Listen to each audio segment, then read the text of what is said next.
Hello dear students. आज हमारे subject है मेडिकल सर्जिकल नर्सिंग और टॉपिक है हमारा पॉट्स स्पाइन। ठीक है, तो पॉट्स स्पाइन या pots disease is the tuberculosis of the spinal column. तो जब स्पाइनल कॉर्ड में ट्यूबरक्लोसिस की इन्फेक्शन हो जाती है तो उसको हम बोलते हैं, ठीक है, pots spine. So it is named after the Percival pot. तो पर्सिवल पॉट लंदन में एक सर्जन थे, तो उन्हीं के नाम से, उन्हीं के सर नेम से इसका नाम पॉट्स स्पाइन रख दिया गया। ठीक है, तो इसके usual sites to be involve are the lower thoracic and the upper lumbar vertebra. तो यूजली ये कहाँ पे पाया जाता है कि ट्यूबरक्लोसिस हो जाए, तो थोरेसिक हमारे चेस्ट के 12 वर्टिब्रे हैं तो उनके लोअर थोरेसिक, और लंबर हमारे बैक के 5 वर्टिब्रे हैं तो उनके अपर, जैसे अपर उनका L1, L2, L3, और थोरेसिक में आपका T10, T11, T12 हो जाएगा। ठीक है, तो ऐसे लोअर आपकी जैसे थोरेसिक में और अपर जो लंबर के वर्टिब्रे हैं इनमें ज़्यादातर ये इन्फेक्शन पाई जाती है। तो usually more than the 1 vertebra is involve. तो ज़्यादातर देखा जाता है कि एक से ज़्यादा वर्टिब्रा में ये स्प्रेड कर जाती है ट्यूबरक्लोसिस की infection. So the area most affected is the interior part of the vertebral body. तो जो वर्टिब्रल बॉडी होती है, जैसे जो वर्टिब्रा होता है उनका जो उसका जो आगे का पोर्शन होता है उसमें ज़्यादातर ये इन्फेक्शन होती है। तो ट्यूबरक्लोसिस में spread from that area to the adjacent intervertebral disc. तो ये वर्टिब्रा से फिर ये साथ लगती है जो इंटरवर्टिब्रल डिस्क होती है, जैसे दो वर्टिब्रा के बीच में ये जो कुशन होता है इसको हम इंटरवर्टिब्रल डिस्क बोलते हैं, तो इसमें भी आ जाती है। सो नेक्स्ट है the source of infection is usually outside the spine. तो सोर्स ऑफ इन्फेक्शन मतलब इन्फेक्शन मिलती कहाँ से है, बैक्टीरिया आता कहाँ से है, तो ये स्पाइन में पहले ही नहीं होता, ये दूसरी किसी आउटसाइड ऑफ द स्पाइन से मिलता है। तो मोस्ट ऑफन इसकी कौन सी जगह होती है, जैसे spread from the lungs via the blood. तो पर्सन को लंग्स में पहले बैक्टीरिया आता है तो लंग्स से ये वाया ब्लड स्प्रेड करके तो ये वर्टिब्रल कॉलम में चला जाता है, बैकबोन में चला जाता है। So there is a combination of the osteomyelitis and the infective arthritis. तो साथ में जैसे किसी को ऑस्टियोमाइटिस की भी प्रॉब्लम है, इन्फेक्टिव आर्थराइटिस की भी है, कोई और बैक्टीरिया की भी है, या इसी से हो गया, ठीक है, तो ऐसी भी इन्फेक्शन देखी जाती है। सो अडल्ट में disc disease is the secondary to the spread of the infection. तो अडल्ट में क्या है, ये सेकेंडरी होती है डिजीज़, मतलब पहले कहीं और होएगी उसके बाद डिस्क में आएगी। ठीक है, तो लेकिन जो चिल्ड्रन होते हैं can be a primary site, उनमें ये पहली साइट हो सकती है कि डिस्क में ही पहले ही ट्यूबरक्लोसिस हुई है। ठीक है, बिकॉज जो चिल्ड्रन होते हैं as the disc is vascular in the children, तो बच्चों में जो डिस्क होती है उसमें ब्लड सप्लाई काफ़ी अच्छी होती है। ठीक है, तो इसलिए वाया ब्लड कभी कभी बच्चों के वर्टिब्रा में ना होकर सीधी डिस्क में आ जाती है पहले इन्फेक्शन। सो फोर्थ पॉइंट है commonest place from the tuberculosis to affect the skeleton system. तो स्केलेटन सिस्टम इसकी कॉमन प्लेस है, लेकिन उसमें भी जैसे हिप्स में भी हो सकती है, नी जॉइंट्स में भी हो सकती है, हिप जॉइंट्स में, हिप बोन में, कहीं पे भी हो सकती है। ठीक है, तो नी जॉइंट में भी ये इन्फेक्शन स्प्रेड कर सकती है क्योंकि लंग्स से वाया ब्लड जाएगी, तो ब्लड जहाँ जहाँ स्केलेटन सिस्टम में जाता है तो ट्यूबरक्लोसिस वहाँ वहाँ अफेक्ट कर सकती है। तो the infection spread from the two adjacent vertebra into the adjoining disc space. तो दो वर्टिब्रा में अगर ऊपर नीचे माइकोबैक्टीरियम ट्यूबरक्लोसिस की इन्फेक्शन हो जाए तो ये कहाँ पे चली जा सकती है, बीच में जो डिस्क की स्पेस होती है वहाँ भी चली जाती है। So if only the one vertebra is affected the disc is normal, but if the two are involved the disc between them collapses। तो अगर तो एक वर्टिब्रा में ट्यूबरक्लोसिस की इन्फेक्शन हुई है तो हो सकता है कि जो डिस्क है वो नॉर्मल है। अगर ऊपर नीचे दो वर्टिब्रा में ट्यूबरक्लोसिस की इन्फेक्शन हो गई है तो बीच की जो डिस्क होती है वो कोलैप्स कर जाती है। कोलैप्स करना मतलब श्रिंक करना, बंद पड़ जाना। ठीक है, तो कोलैप्स कर जाती है। क्यों कोलैप्स करती है, बिकॉज इट इज़ अवस्कुलर। तो ये एवस्कुलर अडल्ट्स में इसमें ब्लड सप्लाई नहीं होती है, तो ब्लड सप्लाई इसको ऊपर और नीचे वाले वर्टिब्रा से ही मिलनी है। अगर दोनों में इन्फेक्शन होगी तो इसको ब्लड सप्लाई इसकी कट ऑफ हो जाएगी, तो इसको न्यूट्रिएंट्स नहीं मिलेंगे, can not receive the nutrients, तो जिसकी वजह से ये कोलैप्स कर जाएगी बीच की disc. Now come to the etiology. तो इटियोलॉजी मेन इसका कॉज क्या है। So Pott's disease is caused by the mycobacterium tuberculi. तो माइकोबैक्टीरियम ट्यूबरकुलाई ट्यूबरकुलोसिस के बैक्टीरिया का नाम है, बैसिलाई का नाम है। ठीक है, so it is usually transferred from the lungs to the spine. ये हम पहले भी पढ़ चुके हैं कि वाया ब्लड ये लंग से स्पाइन में आ जाता है। तो पेशेंट यूजली एक्वायर्ड इट, तो किन लोगों को हो जाता है, किन पेशेंट इसको एक्वायर्ड कर लेते हैं, when their own immune system is weaken और कॉम्प्रोमाइज, जिनका इम्यून सिस्टम या तो वीक होता है या कॉम्प्रोमाइज्ड होता है। कॉम्प्रोमाइज़ कौन सा, जैसे किसी वजह से किसी का कोई सर्जरी हुई है, तो सर्जरी के बाद तो जो एचबी वगैरह डाउन चला गया है, तो इम्यून सिस्टम भी डाउन जाता है। जहाँ किसी लेडी की डिलीवरी हुई है तो उनका जो इम्यून सिस्टम, जहाँ किसी को क्रॉनिक डिजीज़ है तो उनका इम्यून सिस्टम कॉम्प्रोमाइज़ पे होता है, वीक होता है। So the disease effect the male more than the females, तो ज़्यादातर ये जो स्पाइन की डिजीज़ है मेल्स में होती है, फीमेल्स में कम होती है। ठीक है, तो दो हमारे पास मेन इटियोलॉजिकल कॉजेज़ हैं। पहला है माइकोबैक्टीरियम ट्यूबरकुलोसिस, कि ये ब्लड में कहीं से भी आ गया है तो ये स्पाइन में जा सकता है। दूसरा है कि ज़्यादातर ये मेल्स को होती है। अब आगे आगे हमारे पास रिस्क फैक्टर। अब रिस्क फैक्टर के कौन कौन से फैक्टर में तो ये डिज़ीज़, कौन से ऐसे रिस्क फैक्टर हैं जिनमें ये डिज़ीज़ हो सकती है। तो कुछ एंडेमिक ट्यूबरकुलोसिस होते हैं। एंडेमिक मतलब कि किसी पर्टिकुलर एरिया में ट्यूबरकुलोसिस है, जैसे कि इंडिया में है, चाइना में है, इंडोनेशिया में, पाकिस्तान में, बांग्लादेश में है। तो ऐसी जगह पे अगर कुछ लोग हैं तो उनको ट्यूबरकुलोसिस बैक्टीरिया वहाँ के लोगों में है, तो साथ लगते लोगों को इन्फेक्शन होने के मैक्सिमम चांसेस होते हैं, तो इनमें हो सकते हैं। तो ये हमारे एंडेमिक एरियाज आ जाते हैं। उसके बाद poor socio economic conditions and the living in the crowded area. Poor socio economic condition का मतलब है जो लोग पुअर होते हैं, साथ में उनकी सोशो इकोनॉमिक स्टेटस सारा, मतलब उसमें क्या होता है कि जैसे रहने को अच्छा नहीं है, खाने को अच्छा नहीं है, तो living in the crowded area. Crowded area में क्या होता है, ऑक्सीजन की कमी होती है, ठीक है, बहुत लोग एक कमरे में सोएंगे तो प्रॉब्लम होएगी। तो ऐसी जगह पे ट्यूबरकुलोसिस होने के चांसेस होते हैं, जैसे स्लम एरिया हो गया। सो डिक्रीज्ड इम्यूनिटी, तो या फिर उन लोगों में ये हो सकती है जिनमें इम्यूनिटी कम होती है। किन में कम होती है, जैसे HIV पॉजिटिव पेशेंट। जो HIV पॉजिटिव पेशेंट होते हैं वो प्रोन टू इन्फेक्शंस होते हैं, उनकी इम्यूनिटी बहुत ही कॉम्प्रोमाइज्ड होती है, तो उनमें ये डिजीज़ हो सकती है।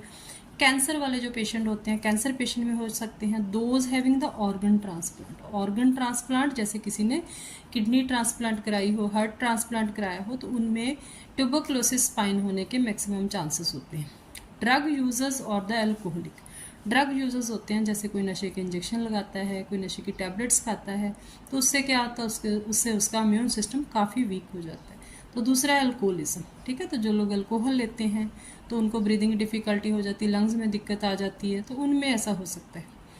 So in the developed world the disease is more common in the certain section of the society such as the undernourished. तो कभी कभी जो डेवलप्ड वर्ल्ड है, डेवलप्ड वर्ल्ड मतलब कि जो ऐसी जगह जहाँ पे बहुत अच्छे घर हैं, ठीक है, अच्छे से डेवलप हुआ हुआ एरिया है, तो ऐसी जगह पे भी कभी कभी ये अच्छे सेक्शन में भी डिजीज़ पाई जाती है। तो उसका कारण क्या होता है, जैसे अंडर नरिश्ड।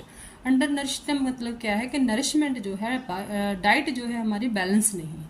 तो कभी कभी होता है जैसे रिच फैमिली होती है लेकिन जो चॉइसेस ऑफ ईटिंग फूड है वो ठीक नहीं है। ठीक है, तो खाने में जैसे जंक फूड हैं, कोल्ड ड्रिंक्स हैं, तो ऐसे फूड्स ही खाए जाते हैं, तो उन बच्चों में या उन लोगों में इम्यूनिटी नहीं अच्छी होती। Ethnic minority communities and the elderlies, बहुत सारी ऐसी कम्युनिटीज़ होती हैं जैसे बहुत चीज़ें उनमें रिस्ट्रिक्टेड होती हैं कि हम ये नहीं खाएंगे, वो खाएंगे, या हमारे धर्म में ये नहीं खाना, वो खाना है। या फिर दूसरे होते हैं जैसे एल्डरली पेशेंट होते हैं, ठीक है, ओल्ड एज वालों को बहुत सारी चीज़ें हजम नहीं होती, जैसे वो दूध कभी कभी बंद कर देते हैं, तो वो कहते हैं कि मिल्क डेरिवेटिव से हाजमा, मतलब डाइजेस्ट नहीं हो पाता उनको, तो ऐसे लोगों में इम्यूनिटी कम हो जाती है, तो उनमें ये डिजीज़ होने के चांसेस होते हैं। The disease is also more common in the patient after the gastrectomy for the peptic ulcer. Gastrectomy क्या है, गैस्ट्रेक्टमी कहते हैं जिसमें स्टमक का कुछ पोर्शन रिमूव कर दिया जाता है। तो पेप्टिक अल्सर किसको कहते हैं, जो स्टमक में अल्सर हो जाते हैं, ठीक है, कईयों में बहुत ज़्यादा एसिडिटी रहती है, तो जिसकी वजह से उनका स्टमक खराब हो जाता है अंदर से, तो इतने ज़्यादा अंदर अल्सर हो जाते हैं तो कुछ पोर्शन उसका रिमूव ही करना पड़ता है, सर्जरी करके निकालना पड़ता है, तो ऐसे लोगों में हो सकती है। Then a close contact with the person having the active tuberculosis, तो ये सबसे बड़ा कारण है। अगर आपके एरिया में किसी भी पर्सन को ऑलरेडी टीबी हो रखी है तो उसके साथ हमारा क्लोज कॉन्टैक्ट रहता है, तो ये एक एयरबॉर्न ट्रांसमिशन है। एयरबॉर्न मतलब ये हवा के रास्ते एक की ब्रेथ से दूसरे तक चली जाती है, ठीक है, तो इन लोगों में बहुत जल्दी टीबी हो जाती है एक से दूसरे को। उसके बाद है प्री एग्जिस्टिंग मेडिकल प्रॉब्लम। तो कुछ लोग ऐसे होते हैं जिन्हें को पहले से मेडिकल प्रॉब्लम है, तो ऐसे लोगों के पास अगर टीबी वाला कोई भी पर्सन आएगा जिसको टीबी की इन्फेक्शन, उनको फटाफट इन्फेक्शन हो जाती है। जैसे डायबिटीज़ मेलाइटिस, जिन लोगों को डायबिटीज़ होती है तो उनकी इम्यूनिटी लो होती है, तो उनको फटाफट अगर ट्यूबरकुलोसिस वाला बैक्टीरिया उनको मिलता है तो उनको बहुत जल्दी इन्फेक्शन हो जाती है। Chronic renal failure, renal failure कौन सा है, किडनी फेलियर के पेशेंट, तो ऐसे लोगों को हो जाती है। उसके बाद है immigrations from the other countries having the high prevalence of the tuberculosis, या फिर किसी ऐसी कंट्री से कोई पर्सन आया है जिस कंट्री में, जैसे हमने ऊपर पढ़े, इंडिया है, पाकिस्तान है, ठीक है, बांग्लादेश है, कि ये हमारे एंडेमिक एरिया है, यहाँ पे टीबी अक्सर होती है। तो यहाँ किसी टीबी वाली फैमिली से कोई पर्सन दूसरी कंट्री में चला गया तो वो ऐसे बैक्टीरिया अपने अंदर ले जाता है, ठीक है, तो वहाँ जाके कभी कभी उससे किसी दूसरे लोगों को इन्फेक्शन हो जाती है। So being a health care worker performing the high risk activities, तो हेल्थ केयर वर्कर कौन से होते हैं, जैसे हम लोग होते हैं, तो चलो हमारी लाइन अभी टीचिंग है, तो जहाँ जो लोग पेशेंट के साथ डायरेक्ट केयर का काम करते हैं, तो जो लोग डायरेक्ट पेशेंट की केयर करते हैं, जैसे ब्रोंकोस्कोपी, सक्शनिंग, इंटूबिशन वगैरह करते हैं पेशेंट की, तो ऐसे में उसके सक्रीशन उसमें आते हैं, ठीक है, तो जिसके साथ टीबी का बैक्टीरिया भी आता है, तो उन लोगों को भी इन्फेक्शन हो जाती है। मेन वहाँ पे हेल्थ वर्कर जो होते हैं, नर्सेज होती हैं, डॉक्टर्स होते हैं, पैरामेडिकल वर्कर्स होते हैं, तो वो कभी कभी पेशेंट से इन्फेक्टेड हो जाते हैं।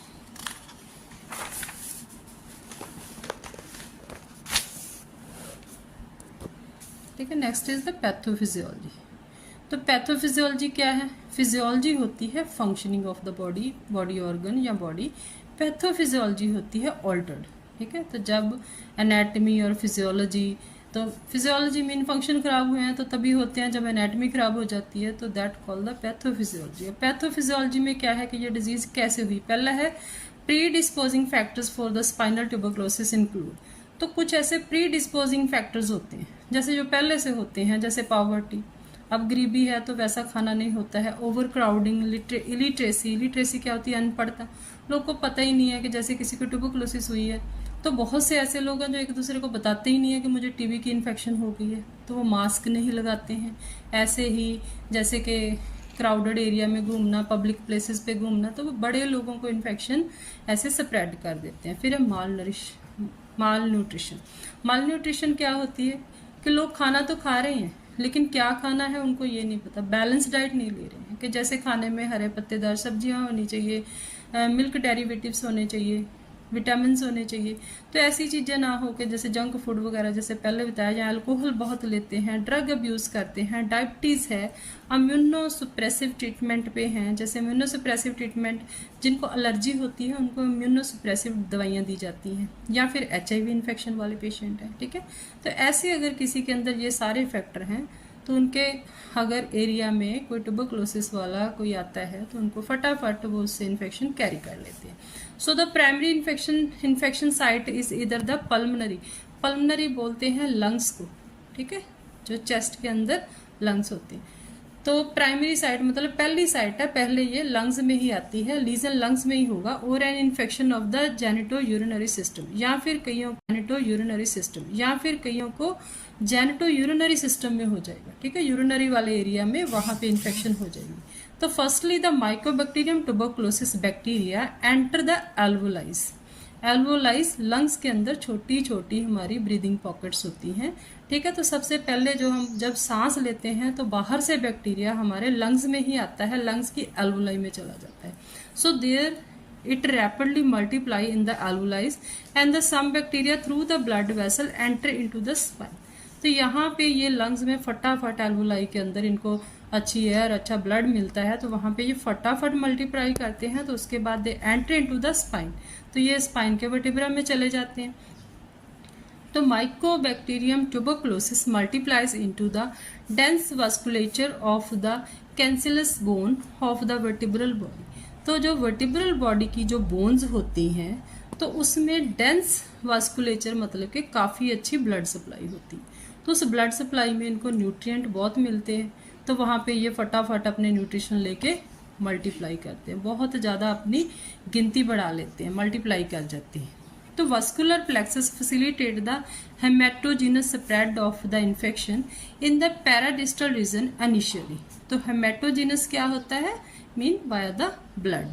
तो ये क्या होता है, जो वस्कुलर प्लेक्सस मतलब कि जो ब्लड वेसल के बहुत सारी ब्लड वेसल होती है छोटी छोटी, तो वो फैसिलिटेट करना मतलब उसको इजी कर देती हैं, जिससे ये ब्लड के थ्रू स्प्रेड कर जाती है इन्फेक्शन पैराडिस्कल रीजन्स इनिशियली। तो ये फटाफट साइडों वाले रीजन्स में पहले ऐसे करके स्प्रेड करता है। So it will found in the interior portion of the vertebral body. तो जो वर्टिब्रल बॉडी का इंटीरियर पोर्शन होता है वो काफ़ी हैवी होता है, तो उसमें बहुत ज़्यादा ब्लड वेसल होने की वजह से सबसे पहले वर्टिब्रा के इंटीरियर वाली साइड में ये मल्टीप्लाई करता है। Later on it spread into the central part of the body और द डिस्क। तो उसके बाद फिर ये सेंटर में स्प्रेड करता है, ठीक है। तो इनिशियल साइड कौन सी है, वर्टिब्रा के अंदर वाली साइड, ठीक है, जो एंटीरियर वाली साइड है। तो अंदर वाली साइड में, इंटीरियर वाली साइड में पहले ये मल्टीप्लाई करता है, उसके बाद ये स्प्रेड कर जाता है बाकी वर्टिब्रा के सेंटर में, उसकी डिस्क के आगे, उसकी डिस्क में स्प्रेड कर जाता है, साथ लगती डिस्क होती है वहाँ चला जाता है, मतलब वहाँ से मल्टीप्लाई होकर ये स्प्रेड करना शुरू कर देता है। तो उसके बाद क्या होता है कि there is destruction of the intervertebral disc space. तो डिस्क स्पेस में जब चला गया तो उसकी डिस्ट्रक्शन करना शुरू कर देता है। And the adjacent vertebral bodies collapse of the spinal element. तो साथ में जब ये दोनों ऊपर नीचे के दो वर्टिब्रा में चला जाता है तो बीच में डिस्क भी इन्वॉल्व हो जाती है। तो जैसे आपको पहले भी बताया, तो स्पाइनल जो एलिमेंट्स होते हैं वो कोलैप्स कर जाते हैं, बिल्कुल ऐसे झुक जाते हैं, दब जाते हैं, ठीक है। So and the anterior wedging leading to the kyphosis. तो एंटीरियर वेजिंग हो जाती है। वेज किसको बोलते हैं, जैसे ये एक डायग्राम मैंने ऐसे ही बनाई है कि जैसे ये बॉडीज है, तो ये बीच वाली जो ट्रायंगल बनाई है ना, ये डिस्क है। तो डिस्क एक्चुअली ट्रायंगल ना होके ऐसे होती है, ठीक है। तो जब ये बीच में से कोलैप्स करती है अंदर वाली साइड से, तो अंदर वाली साइड के वर्टिब्रा में यहाँ पे ये ज़्यादा मल्टीप्लाई करते हैं, तो ये हिस्सा हैवी होता है। तो इधर वाली जो डिस्क होती है इसको बिल्कुल वेजिंग कर देता है, ऐसे पतली कर देता है। तो जिसकी वजह से ये वर्टिब्रा आपस में ऐसे हो जाते हैं और पर्सन का पीछे को ऐसे बैक निकल जाता है, जिसको हम क्या बोलते हैं, काइफोसिस, कुबड़ बोल देते हैं ना। तो ऐसे काइफोसिस हो जाता है। तो अब ये आगे चली जाएगी वाया ब्लड, ये ब्रेन को भी जा सकती है, ठीक है, सेरिब्रल ट्यूबरक्लोसिस भी कर सकती है, ये नीचे भी आ सकती है, किसी भी एरिया में यहाँ पे ये स्प्रेड कर सकती है। तो ये ऐसी कंडीशन कर देती है पर्सन की। तो kyphosis and the gibbus formation, यहाँ पे ये गिबस फॉर्म हो जाता है। So thoracic region of the vertebral column is the mostly frequently affected.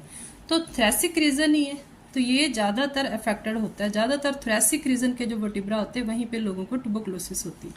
Formation of the cold abscess, तो अगर इसकी ट्रीटमेंट टाइम से नहीं होती है तो यहाँ पे कोल्ड एब्सिस बन जाते हैं। एब्सिस किसको बोलते हैं, एब्सिस बोलते हैं पॉकेट ऑफ पस, यहाँ पस भर जाती है। So around the lesion is the another characteristics feature. तो ये भी एक बड़ा फीचर।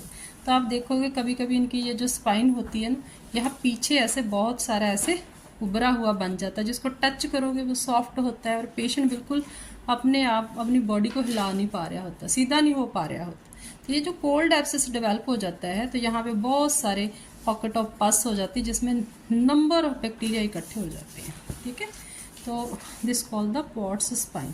अब इसके कैरेक्टरिस्टिक्स क्या होंगे, क्लिनिकल मैनिफेस्टेशंस बोल देते हैं कि जैसे पेशेंट को फील क्या होएगा, ठीक है।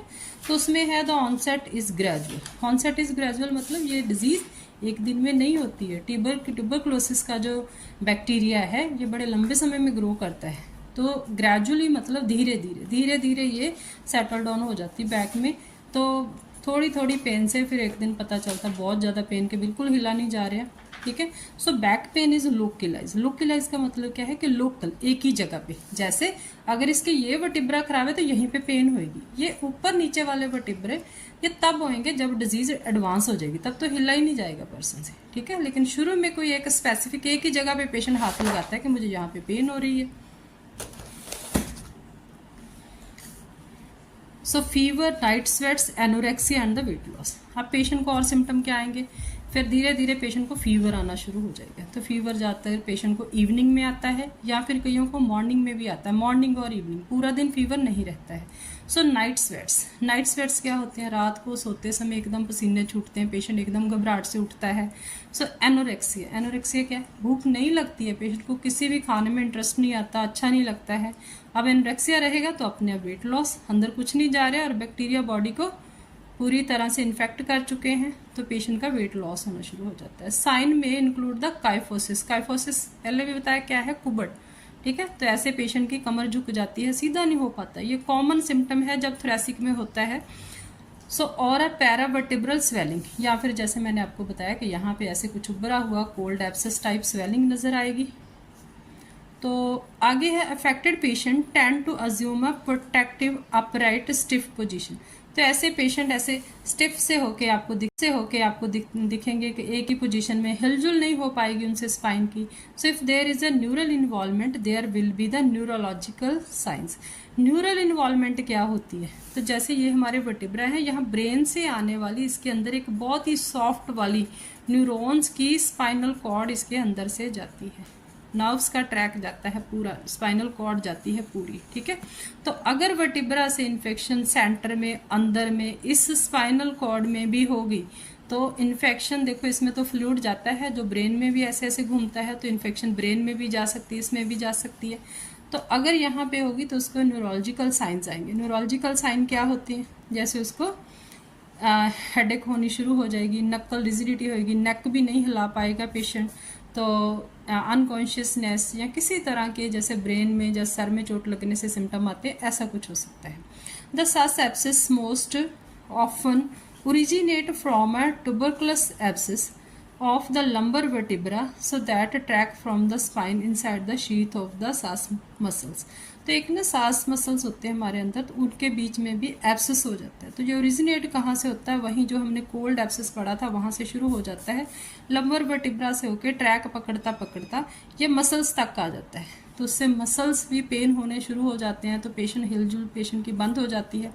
Other symptom associated with the active disease are the malaise. तो जैसे डिजीज एक्टिव हो जाती है, एक्टिव हो जाना मतलब अब बहुत ज़्यादा फैल गई है डिजीज, ठीक है, तो उस समय क्या होता है, मलेज, पेशेंट थका रहता है, उठ नहीं पाता है, नाइट स्वेट्स बहुत ज़्यादा होने लगते हैं, evening rise in the temperature, और इवनिंग में फीवर जरूर होता है, जनरलाइज बॉडी एक्स, पूरी बॉडी में पेन होती है, फैटीग रहती है पेशेंट को, ठीक है। तो ये सारे सिम्टम जैसे जैसे डिजीज एडवांस होती है वैसे हो जाते हैं। अब डायग्नोस्टिक इवैल्यूएशन में क्या करोगे, कैसे पता करेंगे कि कौन सी बीमारी है, तो सबसे पहले पेशेंट का हम ब्लड टेस्ट करेंगे जिसमें उसका ESR, एरिथ्रोसाइट सेडिमेंटेशन रेट बढ़ा हुआ मिलेगा हमें, ठीक है। उसके बाद एक मॉन्टेक स्किन टेस्ट होता है, ये करवा के देखेंगे, ये 4 आर्म पे होता है, तो ये टेस्ट पॉजिटिव आएगा। स्पाइनल के एक्सरे करवा के देखेंगे, कभी कभी एक्सरे में पेशेंट नॉर्मल दिखता है, लेकिन हाँ अगर काइफोसिस हुआ हो तो उसमें एक्सरे में आपको दिखाई देगा, ठीक है। तो कभी कभी बोन मास, बढ़ी हुई बोन, थोड़ी ऐसे चेंजेस 50% लोगों में चेंजेस वो दिखाई देती हैं, ठीक है। तो या फिर डिस्क का झुक जाना, कोलैप्स वर्टिब्रा का होना, अगर ऐसी स्टेज तक डिजीज जा चुकी है तो एक्सरे में वो सीधी सीधी दिखाई दे जाएगी। सो MRI करवा सकते हैं, स्कैनिंग, तो जिससे स्पाइनल में जो भी कंप्रेशन हुआ होगा वो शो हो जाएगा, ठीक है। तो अर्ली स्टेज में इससे पता चल जाता है। देन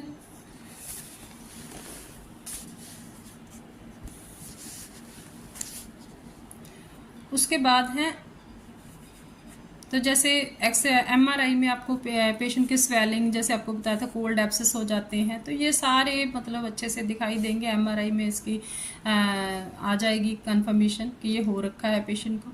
उसके बाद हम क्या कर सकते हैं, जैसे कि वहाँ पे स्वेलिंग हुई है, कोल्ड एब्सेस हुआ है, तो आप वहाँ पे नीडल बायोप्सी ले सकते हो, needle biopsy of the bone ले सकते हो, या साइनोवियल टिश्यू ले सकते हो। साइनोवियल एक फ्लूइड होता है अराउंड द बोन्स, आप वो ले सकते हो अगर किसी के नी जॉइंट में हो या कुछ किसी और हो, यहाँ पे भी ले सकते हैं। तो needle biopsy of the bone होती है कि बोन में एक थिक नीडल, ठीक है, लार्ज बोर वाली लगाई जाती है, तो उससे बोन के कुछ उसमें टिश्यूज आ जाते हैं, सेल आ जाते हैं, तो उनका टेस्ट करते हैं कि उनमें कौन सा बैक्टीरिया, कौन सी इन्फेक्शन हुई है। तो इट शोज द ट्यूबरकुलोसिस बैसिल है। तो इस टेस्ट में जो पीस लिया जाता है बोन से थ्रू द नीडल, तो उसमें ट्यूबरकुलोसिस का जो बैसिलाई होता है वो शो होता है, तो जिससे हम डायग्नोसिस कंफर्म कर देते हैं कि पॉट्स डिजीज़ है। ठीक है, उसका कल्चर भी करवा लेते हैं। कल्चर करवाना होता है कि वो जो पीस ऑफ जो सेल्स लिए हैं उनको हम लैब के अंदर 3 दिन के लिए फुल नरिशमेंट दे के रखते हैं, तो उनकी कॉलोनीज बनती हैं, कॉलोनी करैक्टर ऑब्जर्व किए जाते हैं, जिससे हम कंफर्म करते हैं कि ये टीबी है स्पाइन की। उसके बाद है कंप्यूटर टोमोग्राफी, जिसको आप सीटी बोल देते हो। ठीक है, तो सीटी स्कैन से भी सेम आपका डायग्नोसिस हो जाएगा और क्लियर हो जाएगा। किसी भी तरह का कोई लीजन हुआ, एब्सेस हुआ, तो उससे भी कंफर्म हो जाता है। Now come to the management. Management में हमारे पास मेडिकल मैनेजमेंट है। मेडिकल मैनेजमेंट में आप क्या करोगे, हमारी वही मेडिसिन होती है जिसको हम ATT बोल देते हैं। तो मेडिकल मैनेजमेंट में सबसे पहले आपने क्या करना है, immobilization of the spine is usually 2 to 3 month. 2 से 3 महीने सबसे पहले आपको पेशेंट को रेस्ट देना पड़ेगा, दवाइयों के साथ साथ, मेडिसिन के साथ साथ 2 से 3 महीने पेशेंट को बेड रेस्ट देनी है। So the complete bed rest is advise to the patient. ठीक है, कंप्लीट बेड रेस्ट, पेशेंट हिलजुल ना करे। ठीक है, बेड पेन वगैरह, यूरिनल वगैरह पेशेंट को देना है, यूरिन के लिए बार बार पेशेंट को नहीं उठाना है। ड्रग ट्रीटमेंट में जो हमारा वर्ल्ड हेल्थ ऑर्गेनाइजेशन WHO ने रेकमेंड की हुई है कैटेगरी 1 की ट्यूबरकुलोसिस की मैनेजमेंट फॉर द 9 मंथ, तो पेशेंट को हम 9 मंथ देंगे। 9 मंथ वो वाली फर्स्ट लाइन की ट्यूबरकुलोसिस की ट्रीटमेंट देंगे। लेकिन इसमें एक चीज़ और ऐड कर लेना, अगर हमारा पेशेंट डायबिटिक है, ठीक है, तो उसको डायबिटीज मेलाइटस हुआ तो आप उसको 2 महीने प्लस करके मेडिसिन दोगे। ठीक है, so the degree of the kyphosis, degree of kyphosis क्या है कि कितना उसकी बैक में झुका हुआ आ गया, कितना कुब्बड़ आ गया, काइफोसिस कितना है। So the area is affected, the area of the affected vertebra and the lack of the sphincter control are the correlate with the chance of the recovery from the paraplegia। तो कभी कभी क्या होता है, patient में पैराप्लीजिया भी पाया जाता है। तो जैसे आप पेशेंट को बेड रेस्ट दोगे तो ये उसका पैराप्लीजिया भी ठीक हो जाएगा। पैराप्लीजिया क्या होता है कि पेशेंट को अफेक्टेड एरिया में क्या होता है, जैसे टिंगलिंग सेंसेशन, जैसे चींटियाँ सी काट रही हैं, ऐसी ऐसी सेंसेशन होती है। ठीक है, तो क्योंकि वहाँ की जो नर्व सप्लाई है उसमें डिस्टर्बेंस आती है।